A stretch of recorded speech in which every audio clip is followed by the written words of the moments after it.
അൽഹംദുലില്ലാ വളരെ ആവേശത്തോടുകൂടി നല്ല കുടുംബം എന്ന വിഷയം കേൾക്കാൻ ഇവിടെ തടിച്ചുകൂടിയ എന്റെ പ്രിയപ്പെട്ട ഉമ്മപെങ്ങന്മാരെ, സഹോദരി സഹോദരങ്ങളെ, അസ്സലാമു അലൈക്കും വറഹ്മത്തുള്ളാഹി തആല വബറകാതുഹു.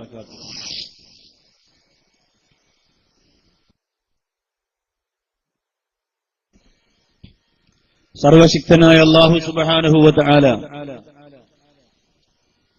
പരിശുദ്ധ റമളാനിന്റെ രണ്ടാമത്തെ പത്തിലെ ഏറ്റവും പ്രധാനപ്പെട്ട ഈ ഒരു ദിവസം കഴിഞ്ഞ 2 ദിവസങ്ങളിലായി ഇസ്ലാമിക് സെന്ററിന് കീഴിൽ നടന്നുവരുന്ന ഈ പ്രോഗ്രാമിന്റെ സമാപന ദിവസമാണ് അൽഹംദുലില്ലാ ഇന്ന്. ഏകദേശം നമ്മുടെ പരിപാടിയുടെ ഇന്ന് സമാപനം ബഹുമാനപ്പെട്ട സി കോയക്കുട്ടി ഉസ്താദ് അല്ലാഹു ആഫിയത്ത് കൊടുക്കട്ടെ, അല്ലാഹു ആരോഗ്യം കൊടുക്കട്ടെ, അല്ലാഹു എല്ലാ വിഷമങ്ങളും മാറ്റി കൊടുക്കട്ടെ. ബഹുമാനപ്പെട്ടവർ ഇൻഷാ അല്ലാഹ് ഏകദേശം നമ്മുടെ പ്രോഗ്രാം കഴിയുന്നതോടുകൂടി നമ്മുടെ മനസ്സിന് കുളിർമയേകുന്ന പ്രാർത്ഥനയുടെ മനോഹാരിതയുമായി അൽഹംദുലില്ലാ കടന്നുവരും.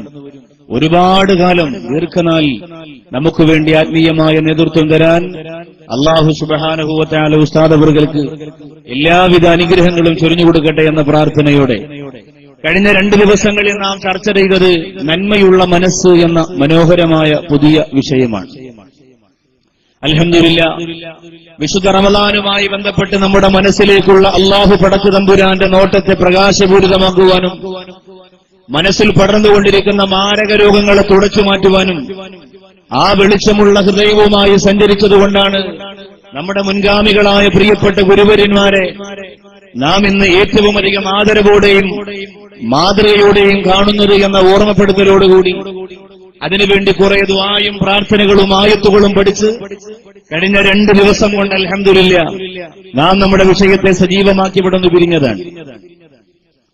പുരുഷന്മാരുടെ 10 മടങ്ങ് ഇരട്ടി സഹോദരിമാർ ഈ മനോഹരമായ വേദിയെ ധന്യമാക്കിയതുകൊണ്ട് തന്നെ അശറഫി ഉസ്താദ് ഞാനുമായി നമ്മുടെ വിഷയത്തിന്റെ ഒരു ചർച്ച നടത്തുമ്പോൾ എന്നോട് പറഞ്ഞത് ഏറ്റവും അധികം ആനുകാലിക പ്രസക്തമായി നമ്മുടെ പ്രിയപ്പെട്ട സഹോദരിമാരെ കൂടി ബാധിക്കുന്ന ഒരു നല്ല വിഷയം കൂടി സമാപനത്തിലൊന്ന് കൊണ്ടുവന്നാൽ ഉപകാരപ്രദമായിരിക്കുമെന്ന ചിന്തയുടെ പിന്നിൽ നിന്നാണ് നല്ല കുടുംബം എന്ന ഏറ്റവും ബൃഹത്തായ ഈ വിനീതനെ സംബന്ധിച്ചിടത്തോളം വളരെ ആവേശത്തോടുകൂടി ചർച്ച ചെയ്യാൻ കഴിയുന്ന ധാരാളം കുടുംബജീവിതവുമായി ബന്ധപ്പെട്ട ഒരുപാട് മനോഹരമായ നുറുങ്ങുകൾ ഇൻഷാ അല്ലാഹ് ഇന്ന് ഈ സദസ്സിന് സമർപ്പിച്ച് കോയക്കുട്ടി ഉസ്താദിന്റെ ദുആയോടെ ഇൻഷാ അല്ലാഹ് നാം ഈ സദസ്സിൽ നിന്ന് പിരിയും. അല്ലാഹു സുബ്ഹാനഹു വ തആല നമ്മുടെ സദസ്സിനെ ധന്യമാക്കട്ടെ. അല്ലാഹു നമ്മുടെ സദസ്സിനെ സ്വീകരിക്കട്ടെ. ഒഴിവായ കസേരകളിലേക്ക് നനയാതെ മാറി നിൽക്കുന്നവർ വേഗമെന്ന് കടന്നിരിക്കണമെന്ന് അറിയിച്ചുകൊണ്ട് നല്ല കുടുംബം എന്ന വിഷയത്തിലേക്ക് പ്രവേശിക്കുകയാണ്. നമുക്കറിയാം, നമ്മുടെ മുന്നിലൂടെ നിരന്തരം ഞാനും നിങ്ങളും ബന്ധപ്പെട്ടുകൊണ്ടിരിക്കുന്ന നമ്മുടെ പത്രമാധ്യമങ്ങൾ ഓരോ ദിവസവും ഓരോ വാർത്തകൾ നമുക്ക് സമ്മാനിക്കുമ്പോ ഓരോ ദിവസവും അത്ഭുതത്തോടുകൂടിയാണ് നാം ആ വാർത്തകളെ നോക്കിക്കാണുന്നത്. ചില വാർത്തകൾ വായിച്ചിട്ട് ആ പത്രമാധ്യമങ്ങളിലൂടെ തന്നെ എന്റെ പ്രിയപ്പെട്ടവരെ നാം കണ്ണീരൊടുക്കലുണ്ട്. ചില വാർത്തകളുടെ ഉള്ളടക്കം ഗ്രഹിച്ചിട്ട് വല്ലാതെ പൊട്ടിക്കരഞ്ഞു പോകലുണ്ട്. അതുപോലെ ഈ അടുത്ത സമയത്തൊരു പത്രവാർത്ത വായിച്ച് ചെറിയാന്ന് ഞെട്ടിത്തെരിച്ചുപോയി എന്റെ പ്രിയപ്പെട്ട സഹോദരങ്ങളെ. 30 വയസ്സുള്ള പ്രിയപ്പെട്ട സഹോദരൻ, 25 വയസ്സുള്ള സഹധർമ്മിണി, സന്തോഷമുള്ള കുടുംബജീവിതം, അല്ലലും അലട്ടലുമില്ലാതെ ജീവിക്കാനുള്ള തീരുമാനം ആവേശത്തോടെ മുന്നോട്ട് നീങ്ങിക്കൊണ്ടിരിക്കുന്നു. 8 വർഷത്തോളം പ്രണയ ജോഡികളായി, 8 വർഷത്തോളം പ്രേമിച്ച് പ്രേമത്തിന്റെ പരമോന്നതമായ സുഖവും രസവും അനുഭവിച്ച് രഹസ്യത്തിലും പരസ്യത്തിലും തന്റെ സഹധർമ്മിണിയോട്, കാമുകൻ കാമുകിയോട്, കാമുകി കാമുകനോട് യാത്ര ചെയ്തും ഭക്ഷണം കഴിച്ചും സംസാരിച്ചും സല്ലപിച്ചും സംഗമിച്ചും യാത്ര മുന്നോട്ട് കൊണ്ടുപോയിക്കൊണ്ടിരിക്കുമ്പോ വിവാഹത്തിന് സമയമായി ഒരിക്കലും പിരിയാനാകാത്ത വിധം തന്റെ വാക്കുകൾ കൊണ്ട്, തന്റെ നോട്ടങ്ങൾ കൊണ്ട് മനസ്സിൽ പതിഞ്ഞുപോയ പ്രേമജോഡികൾക്ക് ഒരിക്കലും പിരിയാനാകാത്ത വിധം എല്ലാവരും അഗാധമായ ബന്ധത്തിലായി പോയപ്പോ കുടുംബക്കാർ ആ വിവാഹം നടത്തി കൊടുക്കാൻ അനുവാദം കൊടുക്കുന്നില്ല. സഹോദരിയുടെ വീട്ടുകാരും ഈ സഹോദരന്റെ കുടുംബക്കാരും പരസ്പരം യാതൊരുവിധ കാരണവശാലും ഈ ആണിനും ഈ പെണ്ണിനും ഒത്തുചേർന്നുള്ള ഒരു സന്തോഷമുള്ള ജീവിതത്തിന് അനുവാദം കിട്ടില്ല എന്ന് മനസ്സിലാകുമ്പോ ഇന്ന് ഈ കാലഘട്ടത്തിലെ പ്രിയപ്പെട്ട ചെറുപ്പക്കാരുടെ തലച്ചോറ് ഒതിച്ചു വരുന്ന ഏറ്റവും വലിയ ഒരു എളുപ്പമാർഗമാണ് രജിസ്റ്റർ വിവാഹം എന്നത്. ആ പ്രിയപ്പെട്ട സഹോദരനും സഹോദരിയും അങ്ങനെ രജിസ്റ്റർ വിവാഹത്തിനു വേണ്ടി തീരുമാനിക്കുകയാണ്. പ്രേമം അങ്ങനെയാണ്.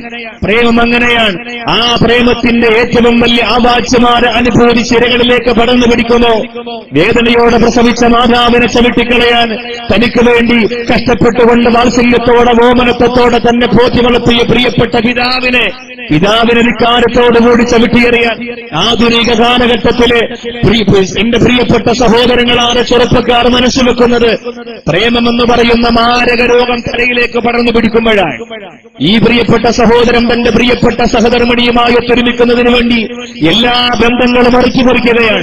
ആ പെണ്ണും അങ്ങനെ തന്നെയാണ്. തനിക്ക് കത്തിലൂടെ ഫോണിലൂടെ തന്റെ മുമ്പിൽ നിന്നുകൊണ്ടുള്ള സംഭാഷണത്തിലൂടെ സമർപ്പിച്ച ഏറ്റവും വലിയ സ്നേഹ വാഗ്ദാനങ്ങളുടെ പൂർത്തീകരണത്തിന് വേണ്ടിയിട്ട് അതൊന്ന് അനുഭവിക്കുന്നതിന് വേണ്ടി ആസ്വദിക്കുന്നതിന് വേണ്ടി മാതൃത്വത്തിന്റെ നിലപുല്ലുപോലെ വലിച്ചെറിഞ്ഞ് പിതൃത്വത്തിന്റെ നിലപുല്ലുപോലെ വലിച്ചെറിഞ്ഞ് കാമുകനോടൊത്ത് രജിസ്റ്റർ മാരേജിൽ പങ്കുചേരുകയാണ്. വിവാഹം കഴിഞ്ഞു. ലോകം കീഴടക്കിയ പ്രതീതിയാണ്. ആരും എന്നെ തോൽപ്പിക്കാൻ വന്നില്ലല്ലോ, ആർക്കും എന്നെ തോൽപ്പിക്കാൻ കഴിഞ്ഞില്ലല്ലോ, ഞാൻ തീരുമാനിച്ചതിനപ്പുറത്തേക്ക് എന്റെ ജീവിതത്തിന്റെ സന്തോഷം എനിക്ക് കണ്ടെത്താൻ കഴിഞ്ഞല്ലോ. എന്റെ കുടുംബക്കാർ പോയെങ്കിലെന്താ, എന്റെ ബന്ധങ്ങൾ തകർന്നു പോയെങ്കിലെന്താ, ഞാൻ എത്രയോ വർഷങ്ങളായി കണ്ണേ കരളെ പൊന്നേ മനരെ എന്ന് പറഞ്ഞുകൊണ്ട് നടക്കുന്ന എന്റെ ഏറ്റവും വലിയ സുന്ദരിയായ, എന്റെ പ്രതീക്ഷയായ, എന്റെ ആനന്ദമായ, എന്റെ അലങ്കാരമായ എന്റെ പ്രിയപ്പെട്ട സഹധർമ്മിണി എനിക്ക് സ്വന്തമായി ലഭിച്ചല്ലോ. ആവേശത്തിനെതിരുകളില്ലാതെ ലോകം കീഴടക്കിയ സന്തോഷത്തോടെ സഹോദരനിലെത്തിക്കുമ്പോ പ്രിയപ്പെട്ട സഹധർമ്മിണിയും അങ്ങനെ തന്നെയാണ്. തന്റെ കാമുകനെ കിട്ടിയ സന്തോഷം എല്ലാ ബുദ്ധിമുട്ടുകളും പരസ്പരം സഹിച്ചുകൊണ്ട് ക്ഷമിച്ചുകൊണ്ട് മുന്നോട്ട് പോവുകയാണ്. ആദ്യം ഒരു വാടക വീട്ടിൽ താമസം തുടങ്ങുകയാണ്. ആദ്യത്തെ സന്തോഷം ഞാൻ പറഞ്ഞറിയിക്കാതെ നിങ്ങൾക്കറിയാം.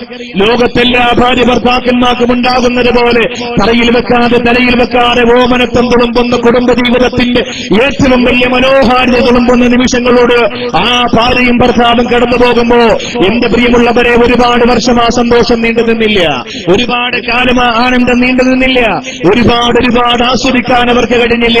അവസാനം എന്തേ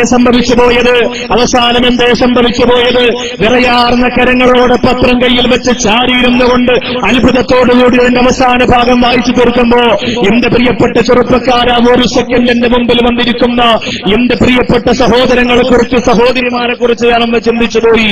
വർഷങ്ങളോളം ആനന്ദത്തോടെ ജീവിക്കാൻ വേണ്ടി തീരുമാനിച്ച് മാതാവിനെയും പിതാവിനെയും വെറുപ്പിച്ചുകൊണ്ട് രജിസ്റ്റർ മാരേജിൽ പങ്കുവെച്ച പ്രിയപ്പെട്ട സഹോദരനും സഹോദരിയുമായി അവസാനം എന്തേ സംഭവിച്ചു പോയത്? കുറ്റങ്ങളായി, കുറവുകളായി, കോപമായി, അരിശമായി, ദേഷ്യമായി, ഒന്നും പൊരുത്തപ്പെടാൻ കഴിയാതെ, ഒന്നും പരസ്പരം സഹകരിക്കാൻ കഴിയാതെ, ഒത്തൊരുമിച്ച് മുന്നോട്ട് പോകാൻ കഴിയാതെ എന്താ സംഭവിച്ചത്?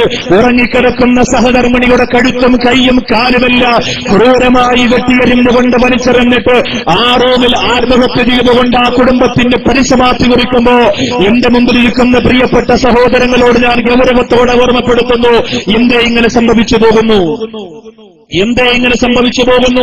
വിവാഹത്തിന് വേണ്ടി തീരുമാനിക്കുമ്പോൾ അങ്ങനെയല്ലല്ലോ, നിക്കാഹിന് വേണ്ടി തീരുമാനിക്കുമ്പോൾ അങ്ങനെയല്ലല്ലോ. നൂറായിരക്കണക്കിന് മനോമുഖരത്തെ നിറച്ചു പൊന്തുന്ന സ്വപ്നങ്ങളുമായി കടന്നുവന്ന് കുടുംബജീവിതത്തിന്റെ ഏറ്റവും നല്ല മനോഹരമായ നിമിഷങ്ങളെ മനസ്സിൽ ആവാഹിച്ചെടുത്ത് കാത്തിരിക്കുന്ന പ്രിയപ്പെട്ട ഭാര്യ ഭർത്താക്കന്മാർക്ക് ലോകത്തെന്തേ എന്റെ പ്രിയപ്പെട്ടവരെ സംഭവിച്ചു പോകുന്നു? എന്തേ എന്റെ സഹോദരങ്ങളെ സംഭവിച്ചു പോകുന്നു? എന്റെ മുമ്പിൽ വന്നിരിക്കുന്ന പ്രിയപ്പെട്ട സഹോദരങ്ങളോട് പറയുകയാ, ഇന്ന് ഭാര്യയോട് പിണങ്ങിയവരില്ലേ, ഇന്ന് ഭർത്താവിനോട് തർക്കിച്ചവരില്ലേ, ഇന്നും എന്തോ പൊരുത്തക്കേടുകളായ വാക്കുകൾ പറഞ്ഞിട്ട് തന്റെ ഭാര്യയെ കരയിപ്പിച്ചവരില്ലേ, തന്റെ ഭർത്താവിന്റെ മുഖത്ത് നോക്കിയിട്ട് മോശമായ വാക്ക് പറഞ്ഞപ്പോ കണ്ണീർ കുറച്ചുകൊണ്ട് ആരുമറിയാതെ സങ്കടം പേറുന്ന മനസ്സുമായിട്ട് വീട്ടിന്റെ കത്തിരുന്ന മണ്ണാർ ിലേക്ക് ഇറങ്ങിപ്പോട്ട് വാർത്താ മാധ്യമങ്ങൾക്ക് പ്രാധാന്യം നൽകിയിട്ട് ഫ്ലൈറ്റിൽ വെച്ച് വിവാഹം നടത്തുന്നവരുണ്ട്, കപ്പലിൽ വെച്ച് വിവാഹം നടത്തുന്നവരുണ്ട്. അതിൽ ഏറ്റവും അധികം വാർത്താ പ്രാധാന്യം കിട്ടുന്നത് സിനിമാ നടീനടന്മാർക്കാണല്ലോ. ഏതെങ്കിലും ഒരു സിനിമാ നടീനടന്മാര് അല്ലറില്ലാതെ, അലട്ടലില്ലാതെ, വേദനയില്ലാതെ, വിഷമമില്ലാതെ, പ്രയാസമില്ലാതെ, പ്രതിസന്ധിയില്ലാതെ സന്തോഷത്തോടെ ജീവിച്ചുകൊണ്ടിരിക്കുന്നു എന്നൊരു സർട്ടിഫിക്കറ്റ് നിങ്ങൾക്ക് തരാൻ പറ്റുമോ? സിനിമാ ലോകത്തെ ഇഷ്ടപ്പെടുന്ന എന്റെ പ്രിയപ്പെട്ട സഹോദരിമാരെ, കോടികൾ പൊടിപൊടിച്ച് വാർത്താ മാധ്യമങ്ങൾ തുള്ളിച്ചാടിയ എത്രയോ സിനിമാ നടീനടന്മാർക്ക് ആനന്ദത്തോടെ, ആഹ്ലാദത്തോടെ, ആവേശത്തോടെ അവരുടെ കുടുംബജീവിതത്തിന്റെ മാധുര്യം മുന്നോട്ട് കൊണ്ടുപോകാൻ കഴിയാതെ താതിവടിയിൽ വെച്ചുകൊണ്ട് തകർന്നടിഞ്ഞുകൊണ്ട് തരിപ്പണമായി പോയില്ല. കോടതിക്കകത്തിരുന്നുകൊണ്ട് സ്വന്തം ഭർത്താവിനെയും സ്വന്തം ഭാര്യയും ഏറ്റവും മ്ലേച്ഛമായ, മോശമായ, വിലഹീനമായ, വില കുറഞ്ഞ, ഭാരം കുറഞ്ഞ വാക്കുകൾ കൊണ്ട് ബുദ്ധിമുട്ടിക്കുമ്പോ ചാനലുകൾക്ക് മുകളിൽ കയറിയുന്നുകൊണ്ട് എളുപ്പമില്ലാതെ ഇന്ന് വരെ തന്നെ പോറ്റിയ, തന്നെ സ്നേഹിച്ച, തന്റെ എല്ലാമായ സിനിമാ നടനായ ഭർത്താവിനെ സംബന്ധിച്ച് ഏറ്റവും മോശമായ വാക്കുകൾ പറയുമ്പോ കലാതാരങ്ങളാകട്ടെ, കായിക താരങ്ങളാകട്ടെ, അറിയപ്പെട്ടവരാകട്ടെ, എന്റെ പ്രിയപ്പെട്ടവരെ, ഏറ്റവും നല്ല ഒരു സംഘാടകനാകാൻ ചിലപ്പോൾ കഴിഞ്ഞെന്ന് വരാം, ഒരു സാമൂഹിക പ്രവർത്തകനാകാൻ ചിലപ്പോൾ കഴിഞ്ഞെന്ന് വരാം, ഒരു രാഷ്ട്രീയ നേതാവാകാൻ ചിലപ്പോൾ കഴിഞ്ഞെന്ന് വരാം, ഏറ്റവും നല്ല രീതിയിൽ ഒരു പൊതുപ്രവർത്തനം നടത്തുന്ന, ആര് കണ്ടാലും ആദരിക്കുന്ന, ആര് കണ്ടാലും ബഹുമാനിക്കുന്ന ഒരു പൊതുപ്രവർത്തകനാകാൻ ചിലപ്പോൾ സാധിച്ചെന്ന് വരാം. പക്ഷേ ഞാൻ പറയുകയാ, ഞാൻ ഓർമ്മപ്പെടുത്തുകയാ, എന്റെ പ്രിയമുള്ള സഹോദരങ്ങളെ, സഹോദരിമാരെ, കുടുംബജീവിതത്തിന്റെ വിള്ളലുകൾ മനസ്സിന്റെ അകത്ത് നീറ്റലുകളായി, നോവലുകളായി, ഭാരങ്ങളായി പെയ്തിറങ്ങുമ്പോ എന്റെ മുമ്പിൽ വന്നിരിക്കുന്ന എത്രയോ സഹോദരങ്ങൾ അതെല്ലാ സഹനത്തോടെ, ക്ഷമയോടെ സഹിച്ച് വീണ്ടും വീണ്ടും മുന്നോട്ട് പോകുമ്പോ എന്റെ മുമ്പിലുള്ള സഹോദരങ്ങളോട് പറയുകയാ, നിങ്ങൾ ഏറ്റവും വലിയ ഉന്നതമായ പദവി ലഭിക്കുന്നതിന് വേണ്ടി ശുഭവസ്ത്രധാരികളായി പുറത്തിറങ്ങി നടന്ന് പൊതുപ്രവർത്തനം നടത്തിയിട്ട് പൊതുജനങ്ങളുടെ കൈയ്യടി വാങ്ങുമ്പോ, ഏറ്റവും നല്ല പ്രവർത്തന മേഖലകൾ രാജകുമാരനെ പോലെ പ്രശോഭിക്കുമ്പോ, പൊതുവിൽ നിങ്ങളുടെ പേര് പറഞ്ഞാൽ ജനങ്ങളൊക്കെ ആദരവോടെ, ബഹുമാനത്തോടെ കൈയ്യടിക്കുമെങ്കിൽ അല്ലാഹുവിന്റെ റസൂൽ നബി മുഹമ്മദ് മുസ്തഫ, അല്ലാഹുവിന്റെ റസൂൽ നബി മുഹമ്മദ് മുസ്തഫ സല്ലല്ലാഹു അലൈഹി വസല്ലമ തങ്ങൾ പറയുകയാണ്, ആരാണ് നിങ്ങളിൽ ഏറ്റവും അധികം ഉത്തമനായവനെന്നറിയുമോ? നിങ്ങളിൽ ഏറ്റവും അധികം ഉത്കൃഷ്ടനായവനാരെന്നറിയുമോ? മണ്ണാർക്കാട് സദസ്സിൽ വന്നിരിക്കുന്ന പ്രിയപ്പെട്ടവര്, ആയിരക്കണക്കിന്, പതിനായിരക്കണക്കിന് പ്രിയപ്പെട്ട സഹോദരങ്ങൾ, കോരിച്ചെറിയുന്ന പേമാരിയോ സിന്ധത്തിന്റെ ആദർശമെന്ന് പറയുന്ന മൂർച്ചയുള്ള വാളുകൊണ്ട് ചെറുത്തു തോൽപ്പിച്ചുകൊണ്ട് കടന്നു വന്നിരിക്കുന്ന ഈ സ്വർഗത്തിന്റെ വേദിയിൽ എന്റെ പ്രിയപ്പെട്ടവരോട് ഞാൻ പറയുകയാണ്, നിങ്ങളിൽ ഏറ്റവും വലിയ ഉത്തമനാരെന്ന നൂറ്റാണ്ടുകൾക്ക് മുമ്പ് അല്ലാഹുവിന്റെ റസൂൽ പറയുകയാ, അല്ലാഹുവിന്റെ റസൂൽ ഓർമ്മപ്പെടുത്തുകയാ, ഖൈറുക്കും ഖൈറുക്കും ലി അഹ്ലീകും വഅന ഖൈറുക്കും ലി അഹ്ലീ. അല്ലാഹുവിന്റെ റസൂൽ പറയുകയാണ്, ഏറ്റവും നല്ല വസ്ത്രം ധരിക്കുന്നവരല്ല, ഏറ്റവും നല്ല പൊതുപ്രവർത്തനം നടത്തുന്നവരല്ല, ഏറ്റവും നല്ല സംഘാടന പാഠവമുള്ളവരല്ല, ഏറ്റവും നല്ല സാമൂഹ്യ ബോധമുള്ളവരല്ല, ഏറ്റവും നല്ല രാഷ്ട്രീയ നേതാക്കന്മാരല്ല, എന്റെ മുമ്പിൽ വന്നിരിക്കുന്നവരെ, നിങ്ങളിൽ ഏറ്റവും ഉത്കൃഷ്ടരാരാണ്? നിങ്ങളിൽ ഏറ്റവും ഉത്തമരാരാണ്? നിങ്ങളിൽ ഏറ്റവും നന്മയുള്ളവരാരാണ്? അല്ലാഹുവിന്റെ റസൂൽ പഠിപ്പിക്കുകയാണ്,